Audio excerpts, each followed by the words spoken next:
Okay, today we're looking at what I call News Desert, and we start with the song. Do something new in my life. Something new in my life. Do something new in my life. Always. But let's start with the word of knowledge. June 30, 2023, the word of knowledge is that the enemy that you were able to ward off is likely to come back. So always take precaution, always be on the lookout so that you don't get a stab in the back.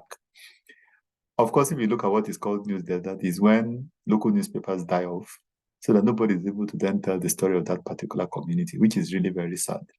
Because we need, all the various local stories to be told. So whenever you have a news desert, it's a gaping hole that needs to be filled.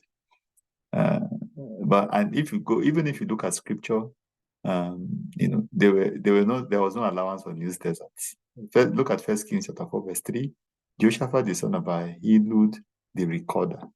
This was during the time of Solomon. So there was somebody that was recording basically all the things that was taking place in the kingdom. And I think this is also part of the things that we see in scripture, where you see people dedicated to ensuring that they covered everything that was happening, and we are benefiting because we can actually learn a lot from the Bible. The Bible was written so that we do not make the same mistakes. And even if you look at this particular account, you discover that it became almost like, a father handing over to the son. 2 Samuel chapter 20, verse 24. Adoram was in charge of the first labor.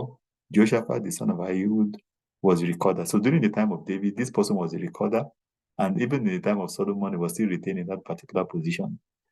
So everything about the kingdom, had a record. So journalism goes all the way back. So those of you that are in practice, see yourself as really very privileged to be the one telling the various stories, whether it's local, community or international.